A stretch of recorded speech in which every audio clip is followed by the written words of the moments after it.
بسم اللہ الرحمن الرحیم قد افلح المؤمنون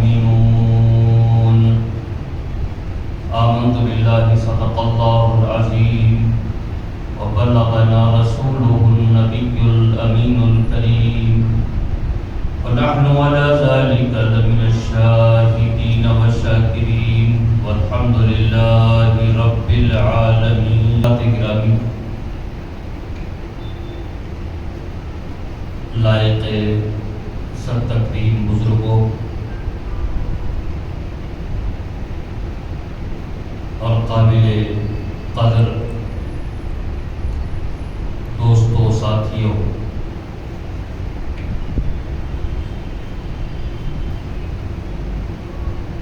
انسانی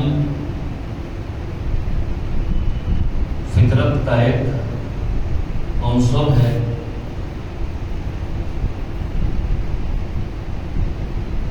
کہ ہر انسان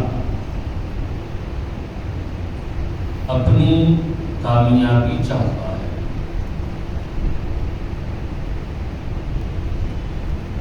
اور کامیاب ہونے کے لیے بڑی محنت کرتا ہے، مشقت اٹھاتا ہے.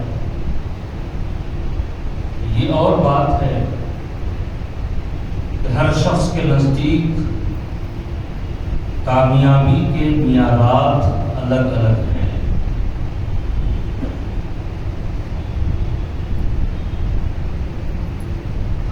انسان کسی بھی شعبہ حیات سے تعلق رکھنے والا ہو، اگر کوئی طالب علم ہے تو اس کا ایک ٹارگٹ ہوتا ہے کہ میں ڈاکٹر بنوں گا یا انجینئر بنوں گا یا وکیل بنوں گا یا MBA کروں گا یا PhD کروں گا، اور وہ اپنے ٹارگٹ تک پہنچنے کے لیے بغیر تکلف کیے بڑی محنت کرتا ہے، بڑی مشقت اٹھاتا ہے. تو آج یہ کرنا ہے کہ ہر انسان اپنے اپنے انداز میں اپنی اپنی قابلیت کو لے کر اپنے لیے کامیابی کا ایک معیار بنا لیتا ہے. کوئی غریب ہے، وہ یہ سمجھنے لگتا ہے کہ میں دولت مند ہو جاؤں گا تو کامیاب ہوں، اور دولت کمانے کے لیے، دولت کے حصول کے لیے وہ محنت کرتا ہے، مشقت کرتا ہے. اسی طرح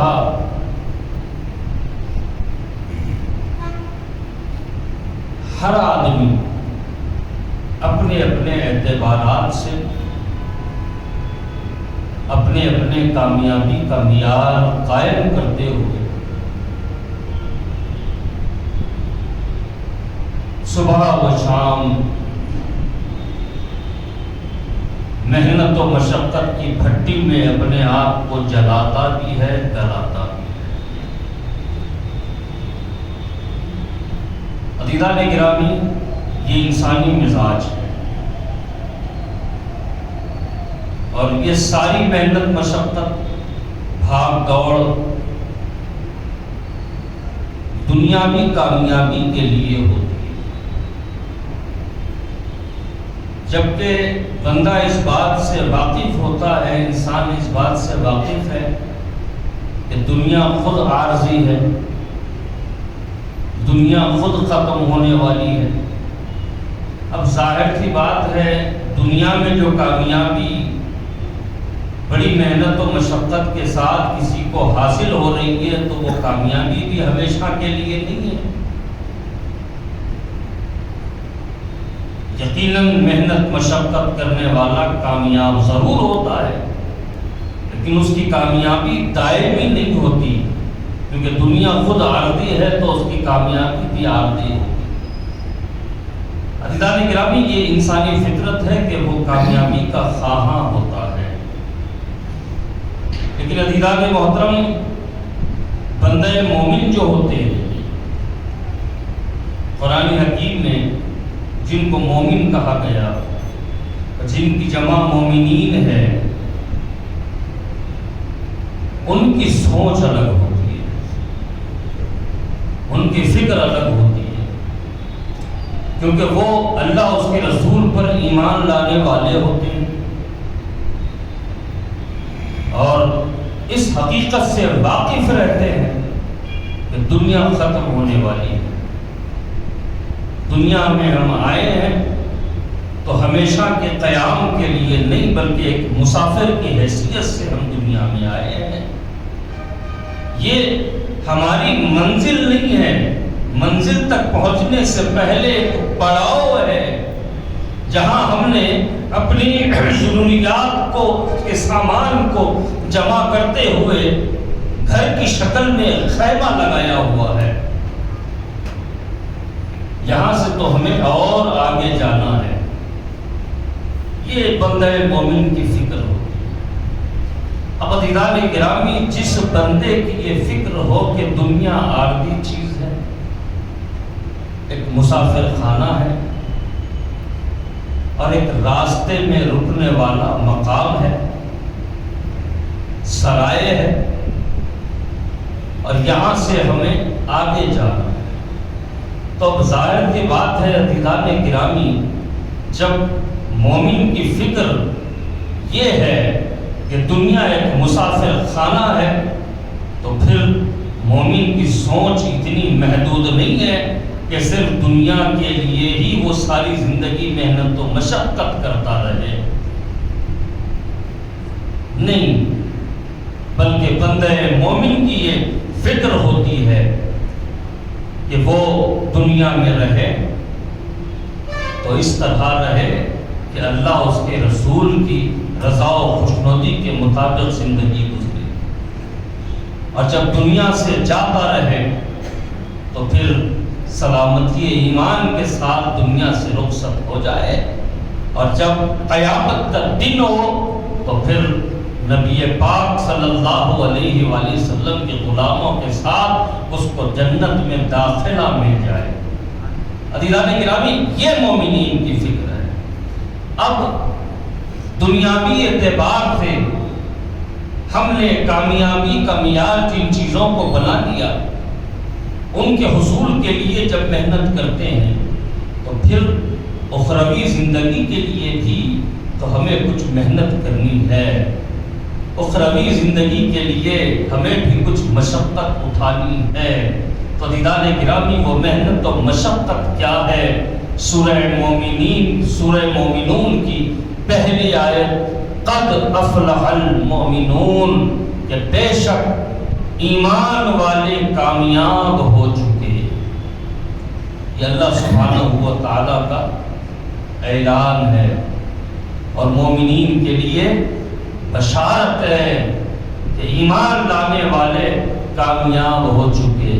اب ایمان لانے والے کامیاب ہو چکے، اللہ سبحانہ تعالیٰ نے یہیں پر اپنا کلام ختم نہیں فرمایا، بلکہ سورہ مومنون آپ پڑھیں تو اس آیت کے بعد والی جو 10 آیات ہیں، عزیزان گرامی، ایک مومن کی جو زندگی ہوتی ہے اس کے لیے سب سے بڑی رہنمائی ان آیات میں موجود ہے۔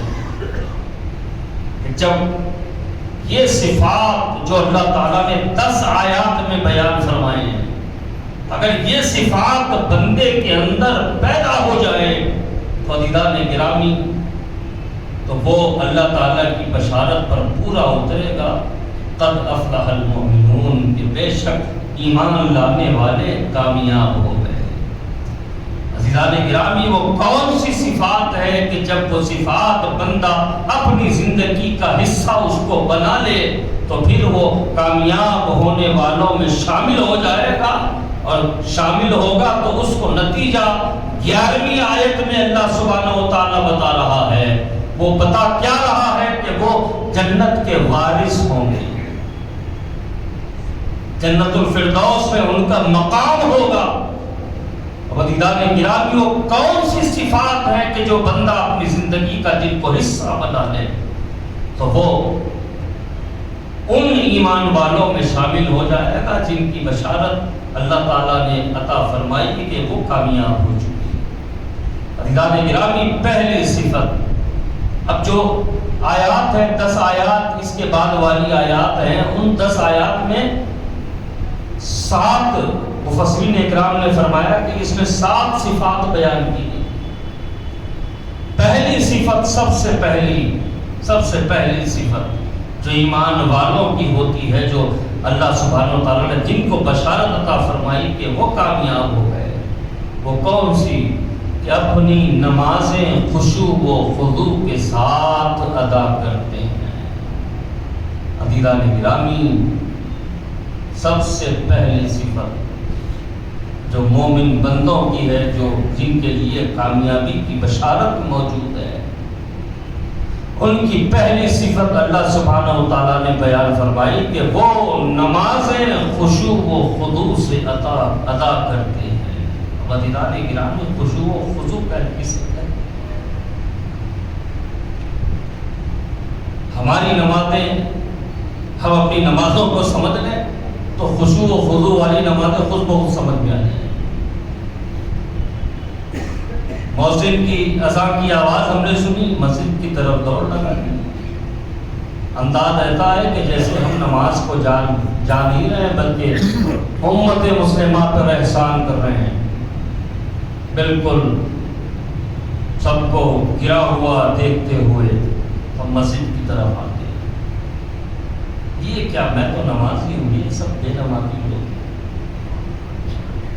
یہ مزاج کی بات کر رہا ہوں۔ اللہ محفوظ رکھے، کچھ ان باتوں سے محفوظ ہوں گے، اللہ انہیں ہمیشہ محفوظ رکھے، لیکن اکثر کی یہ حالت ہوتی ہے کہ یہ بے نمازی لوگ ہیں، یار میں تو نماز کے لیے جا رہا ہوں، مسجد میں آئے لیکن سارے کا سارا ذہن مسجد کے باہر موجود ہے۔ اگر کسی کا کاروبار ہے تو اس کا سارا ذہن کاروبار میں لگا ہوا ہے، وہ مسجد کے لیے نماز میں نہ۔ کسی کا ذہن بھی بچوں میں لگا ہوا ہے، کسی کا ذہن دوست احباب میں لگا ہوا ہے، کسی کا ذہن یہ کہ میں نے کیا کر دیا یہ سوچ رہا ہے، کسی کا ذہن یہ کر رہا ہے مجھے کرنا کیا ہے۔ اس طرح کی ہماری نمازیں، بظاہر ہم بڑے اخلاص کے ساتھ امام کے پیچھے مصلی بن کر کھڑے ہو جاتے ہیں۔ جہری نمازوں کا یہ حال ہے کہ بعد وقت امام صاحب کون سا سورہ پڑھ رہے ہیں وہ بھی ہمیں خیال نہیں رہتا، کون سی آیات پڑھ رہے ہیں وہ بھی خیال نہیں رہتا، کون سی رکعت چل رہی ہے وہ بھی خیال نہیں رہتا۔ بس امام صاحب کی چونکہ اتباع کر چکے ہیں، ان کے پیچھے نماز پڑھنے کی نیت کر چکے ہیں، تو پھر ہمیں امام صاحب جیسا اٹھ رہے ہیں ویسا ہمیں اٹھنا ہے، جیسا بیٹھ رہے ہیں ہمیں بیٹھنا ہے۔ یہ ہماری نمازوں کا حال ہے۔ اب خشوع و خضوع کا کیا مطلب ہے؟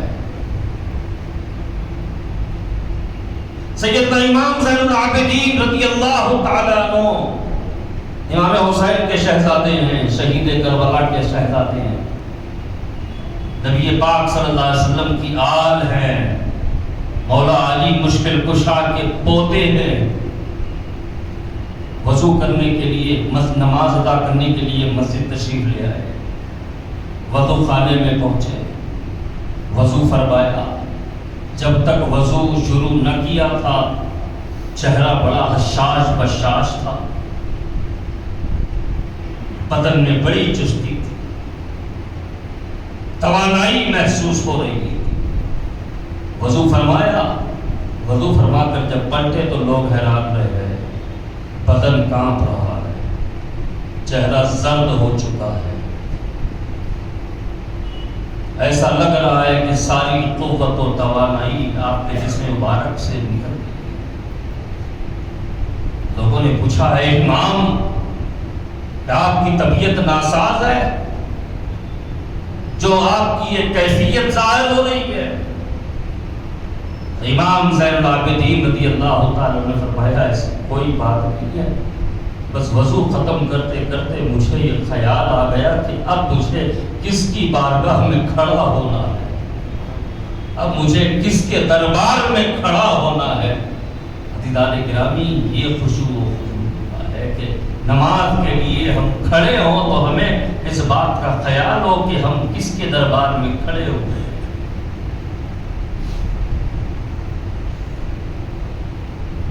کس کے دربار میں کھڑے ہوئے؟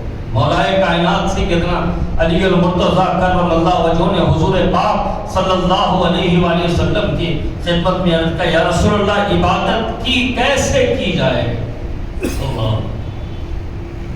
عبادت کیسے کی جائے؟ جبکہ حضور پاک صلی اللہ علیہ وسلم نے جب اعلان نبوت فرمایا تو سب سے پہلے جب حضور نے نماز پڑھی ہے اعلان نبوت کے بعد، تو اس وقت ساتھ میں کھڑے ہو کر جو ذات نماز پڑھ رہی تھی اس ذات کا نام سیدنا علی المرتضیٰ ہے۔ نماز معلوم ہے، قیام معلوم ہے، رکوع معلوم ہے، سجدہ معلوم ہے، قعدہ معلوم ہے، سلام پھیرنا جانتے ہیں، پھر بھی ایک سوال حضور کی خدمت میں کر رہے ہیں، یا رسول اللہ عبادت کیسے کی جائے؟ میرے آقا صلی اللہ علیہ وسلم نے فرمایا، عبادت ایسے کرو جیسے تم خدا کو دیکھ رہے ہو۔ تمہاری یہ کیفیت نہیں ہے تو اتنا خیال رکھو کہ خدا تمہیں دیکھ رہا ہے۔ عزیزان گرامی، دو کیفیات، دو طریقے حضور نے بتائے کہ اتنے بلند ہو جاؤ، اپنی نماز کو اس قدر پاکیزہ کر لو، اپنی نماز کو اس قدر بلند و بالا کر لو کہ ایسے نماز پڑھو، ایسے عبادت کرو جیسے خدا کو دیکھتے جا رہے ہو، اور رکوع میں جا رہے ہو تو سبحان ربی العظیم کہہ رہے ہو، سجدے میں جا رہے ہو تو سبحان ربی الاعلیٰ کہہ رہے ہو۔ یہی مولا کائنات سیدنا علی المرتضیٰ ہیں۔ عزیزان گرامی، خشوع و خضوع کی بات ہے۔ قد افلح المؤمنون، ان کی جو پہلی صفت ہے کہ نماز خشوع و خضوع کے ساتھ ادا کرتے ہیں۔ ایک جنگ ہے مولا کائنات سیدنا علی المرتضیٰ کرم اللہ وجہہ کے پیر مبارک میں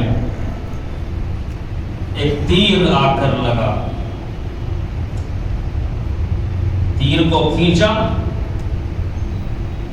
تیر کی نوک ٹوٹ گئی، نوک جس پیر مبارک میں رہ گئی اور باقی کا تیر ہاتھ میں آ گیا۔ اب وہ تیر کی نوک ہے دھسی ہوئی، درد اس قدر ہے، کوئی اگر نکالنے کے ارادے سے ہاتھ بھی قریب لے جاتا تو تکلیف کی شدت آپ کی زبان مبارک سے ظاہر ہوتی۔ سارے حکماں، سارے اطباء عاجزات ہیں، حضور کی خدمت میں کیا، یا رسول اللہ علی بڑی تکلیف میں ہے۔ ان کے پاؤں میں تیر لگا، تیر کو کھینچنے کی کوشش کی گئی تو نوک پاؤں میں رہ گئی، اور تکلیف اس قدر وہ بتا رہے ہیں کہ کوئی اگر ہاتھ بھی زخم پر لگائے تو وہ چیخ پڑتے ہیں۔ یا رسول اللہ کیا کریں؟ میرے آقا صلی اللہ علیہ وسلم نے فرمایا، ٹھہرو، انتظار کرو۔ ایک روایات میں آیا کہ حضور نے فرمایا انتظار کرو، جب علی نماز کے لیے کھڑے ہو جائیں تب نکال لیں۔ اور ایک روایت اس طرح ہے کہ خود مولا کائنات سے لوگوں نے پوچھا کہ علی ہاتھ بھی لگانے نہیں دیتے کہ تیر کی ٹوٹی ہوئی نوک کو آپ کے پیر سے نکالا جا سکے، تو علی اب آپ ہی بتائیں کریں کیا؟ تو مولا کائنات نے فرمایا انتظار کرو، میں جب نماز کے لیے کھڑا ہو جاؤں تب کوشش کر لینا۔ بہرحال بات خشوع و خضوع کی ہو رہی ہے۔ مولا کائنات سیدنا علی المرتضیٰ کرم اللہ وجہہ نماز کے لیے کھڑے ہوئے۔ جب کھڑے ہوئے تو ایک شخص ہمت کر کے آگے بڑھا، بڑے احتیاط کے ساتھ اس نے پیر مبارک کو ہاتھ لگایا، مولا کائنات نماز پڑھ رہا ہے، زخم پر رکھا، مولا کائنات نماز پڑھ رہا ہے، زخم کو کھولا، مولا کائنات نماز پڑھ رہا ہے، تیر کے ٹوٹے ہوئے نوک کو نکال لیا، زخم پر مرہم لگایا، پٹی باندھی، مولا کائنات نماز پڑھ رہے ہیں۔ جب نماز ہوئی مولا کائنات نے فرمایا نکال لیا۔ یہ ہوتا ہے خشوع و خضوع کہ دنیا و ما فیہا سے بے خبر ہو جاؤ۔ بھئی نماز نام ہی دنیا سے بے خبر اور بے تعلق ہونے کا نام ہے۔ آپ اللہ اکبر کہتے ہوئے تکبیر تحریمہ کے ذریعے اپنے دونوں ہاتھ کانوں تک لے جاتے، ہاتھ باندھ دیتے، بظاہر آپ صرف اللہ اکبر کہہ رہے ہیں، اپنے ہاتھ کانوں تک لے جا کر باندھ رہے ہیں، لیکن حقیقت میں کیا کر رہے ہیں کہ مولا میرا کاروبار بھی ہے، میرے بیوی بچے بھی ہیں، میرے دوست احباب بھی ہیں، میرے ذمے بہت سے کام ہیں، میں دنیا میں رہتا ہوں، لیکن میرے مولا تیرے دربار میں ٹھہرنے کا مجھے موقع ملا ہے، تیرا بڑا شکر ہے۔ دیکھ میں نے اللہ اکبر کہہ کر ہاتھ باندھ دیا، دنیا سے بے پرواہ ہو گیا، دنیا میں کچھ ہو جائے۔ سیدنا امام زین العابدین رضی اللہ تعالیٰ عنہ اپنے گھر کے چھت پر نماز پڑھ رہے ہیں، جب کسی کے ہاں مہمان گئے ہوئے تھے، گھر کی چھت پر نماز ادا فرما رہے اور نیچے گھر میں آگ لگ گئی، آگ دوڑ مچ گئی، ادھر سے پانی لایا جا رہا، ادھر سے پانی، آگ بجھایا جا رہا، سب کو اس بات کا خیال ہے کہ اوپر امام نماز پڑھ رہے ہیں۔ بڑی محنت مشقت کے بعد آگ کو بجھایا گیا، اور جب دوڑتے ہوئے لوگ گئے کہ چھت پر دیکھیں امام کا کیا حال ہے، امام کا العابدین تو نماز پڑھے جا رہے ہیں۔ جب آپ نے سلام پھیرا تو لوگوں نے کہا کہ حضور بتائے کیا ہوا؟ امام نے فرمایا کیا ہوا؟ تو لوگوں نے کہا حضور نیچے گھر میں آگ لگ گئی تھی اور آپ نماز میں مشغول ہیں، آپ کو احساس بھی نہیں ہوا کہ آگ لگی؟ تو امام العابدین فرماتے ہیں جس کی نگاہیں جہنم کی آگ کو دیکھ رہی ہیں، دنیا کی آگ اسے کیا اپنا احساس دلائے۔ تو عزیزان گرامی، نمازیں خشوع و خضوع سے ادا کرنے والے کامیاب ہو گئے مومن۔ اب وہ مومن کی پہلی صفت کیا ہے کہ نماز خشوع و خضوع سے ادا ہو، خشوع و خضوع کے ساتھ نماز ادا ہو۔ آج سب سے زیادہ لاپرواہی کے ساتھ ہم جو چیز ادا کرتے ہیں، اللہ معاف کرے، العیاذ باللہ، وہ ہماری نمازیں ہیں۔ دنیاوی چھوٹے چھوٹے عہدے پر فائد ہونے والے سے جب ملاقات کا وقت آتا ہے تو ہم اپنے کپڑوں کے بارے میں فکر مند ہو جاتے ہیں کہ بھئی کون سا کپڑا پہن کے جاؤں۔ دنیاوی اعتبار سے بڑا آدمی ہے، اچھے سے اچھا کپڑا پہن کے جانا ہے تاکہ اس کے سامنے اپنی حیثیت بنی رہے، یہ ہمارا مزاج ہے۔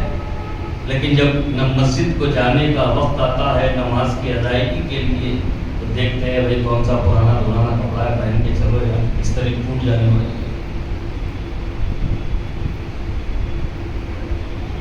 پتہ نہیں نماز پر گرد ہوگی، اچھے کپڑے پہن کے جائیں گے تو گرد لگ جائے گی، یہ نہیں آپ لہٰذا گھر میں جو کپڑے ہیں وہ پہن کے چلو۔ اور نماز میں جا کر رہے ہیں اللہ کے دربار میں جو سب کا خالق و مالک ہے، اس کے دربار میں کھڑے ہونے جا رہے ہیں تو پرانے کپڑے، دنیاوی اعتبار سے ٹوٹ پنجیے جو بڑے ہیں کسی طرح بڑے ہو گئے،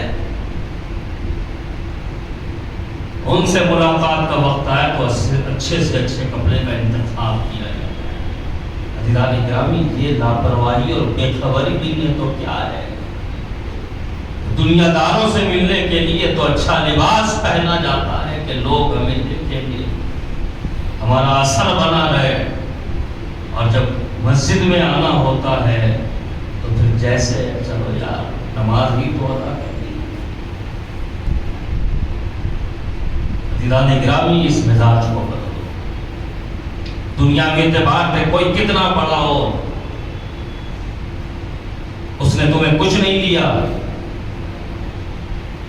لیکن اللہ تعالیٰ نے سب کچھ تمہیں دیا ہے، تمہیں جو چاہیے دیا ہے، اور اس کا فضل، اس کا کرم دیکھو کہ تمہاری ضرورت کل صبح پیش آنے والی ہے، اللہ سبحانہ و تعالیٰ آج سے تمہاری ضرورتوں کا بندوبست فرماتا ہے۔ اس کی بارگاہ میں جانے کے لیے ہلکے پھلکے سجنا ہے، سنورنا ہے، قیمتی لباس پہننا ہے تو پھر مسجد کو آنے کے لیے پہنا کرو، مسجد کو آنے کے لیے سجا کرو، مسجد کو آنے کے لیے سنورا کرو، اور جب مسجد میں آ جائے تو پھر باہر کی دنیا الگ ہو گئی، اب یہاں اپنے دل کی دنیا پر توجہ رکھو، اپنے ذہن کو ہر قسم کی فکر سے پاک رکھو، اور اپنے ذہن میں بس اس بات کو بسائے رہو، سمائے رہو کہ میں اس کی بارگاہ میں کھڑا ہوں جس نے مجھے پیدا کیا ہے، جو میری ہر ضرورت کا خیال فرماتا ہے، جو غفار و غفور بھی ہے، رحمان و رحیم بھی ہے، تو ساتھ میں جبار و قہار بھی ہے۔ اس فکر کے ساتھ نمازیں ادا کرو، خشوع و خضوع کے ساتھ نمازیں ادا کرنے والے کامیاب ہیں۔ اور بھی چند صفات ہیں کہ صحیح طور سے زکوٰۃ ادا کرنے والے، جو وعدہ کیا اسے پورا کرنے والے۔ عزیزان گرامی، بات وعدے پہ آئی ہے تو ایک حضور کا معجزہ ہی، حضور کے معجزات میں جس کا شمار کیا گیا ہے، وعدہ، ارے ہم تو حضور کے غلام ہیں، حضور کے امت ہیں، حضور کی نسبت غلامی کی برکت سے وعدے کی اہمیت کو تو ہمیں بہت زیادہ سمجھنا چاہیے۔ حضور ایک جنگل سے تشریف لے جا رہے ہیں، سامنے ایک شکاری ہے جس نے ہرن کا شکار کیا ہوا ہے، جیسے ہی حضور اس کے سامنے پہنچے، ہرن پکارنے لگی، یا رسول اللہ میری مدد کیجیے۔ حضور شکاری کے پاس تشریف لے گئے، دیکھا ہرن، حضور نے دیکھا کہ ہرن رو رہا ہے، حضور نے پوچھا کہ تم نے اس کا شکار کیا؟ شکاری سے پوچھا تم نے؟ یا رسول اللہ میں نے شکار کیا۔ بعض روایت میں یہ آیا کہ وہ کافر تھا، شکار کیا۔ تو حضور نے فرمایا کہ یہ کیوں رو رہا ہے؟ ہرن سے آپ نے پوچھا کہ تمہارے رونے کی وجہ کیا ہے؟ بولے یا رسول اللہ میں شکار ہو گیا ہوں، اس کے لیے نہیں رو رہا ہوں، اس لیے رو رہا ہوں کہ میرا چھوٹا سا بچہ ہے، اس کے دودھ کا وقت ہو چکا ہے، بھوک سے بلک رہا ہوگا یا رسول اللہ، اس لیے میں رو رہا ہوں۔ حضور نے فرمایا اب کیا کیا جا سکتا؟ یا رسول اللہ آپ اگر ضمانت دے دیں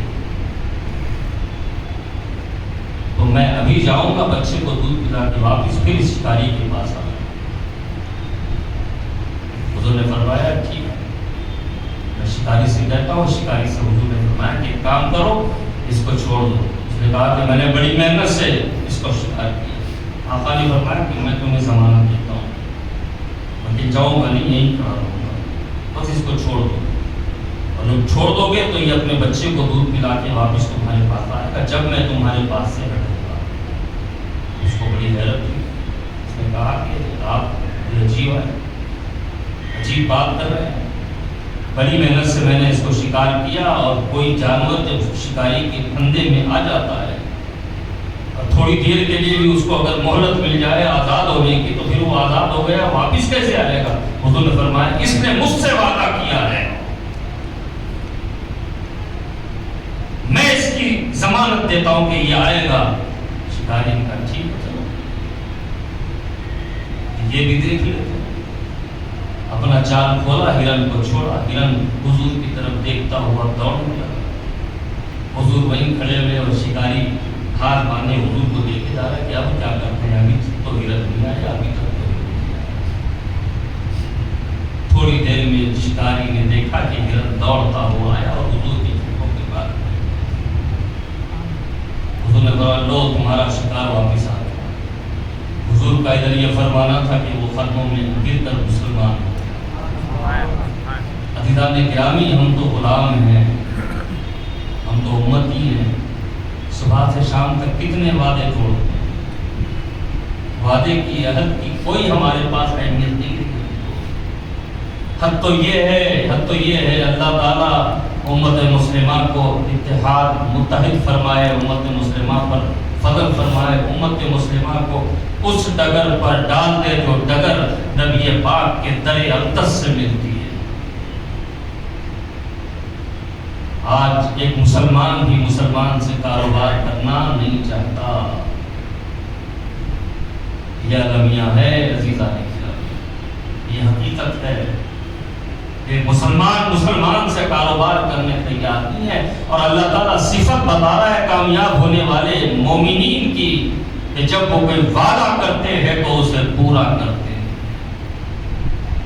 اور بھی صفات ہیں اللہ تعالیٰ نے مومنین کی بیان فرمائی ہے کہ یہ وہ لوگ ہیں جو کامیاب ہو چکے ہیں، یہ نماز خشوع و خضوع سے ادا کرتے ہیں، جو وعدہ کرتے ہیں اسے پورا کرتے ہیں، زکوٰۃ صحیح اور وقت پہ دیتے۔ زکوٰۃ کے لیے گفتگو ہوگی انشاءاللہ رمضان شریف، کیونکہ زکوٰۃ ہم رمضان ہی میں دیتے ہیں، جبکہ رمضان سے پہلے بھی زکوٰۃ دی جا سکتی ہے، رمضان کے بعد بھی زکوٰۃ دی جا سکتی ہے۔ بہرحال یہ الگ مسئلہ ہے، انشاءاللہ اس پر گفتگو ہوگی۔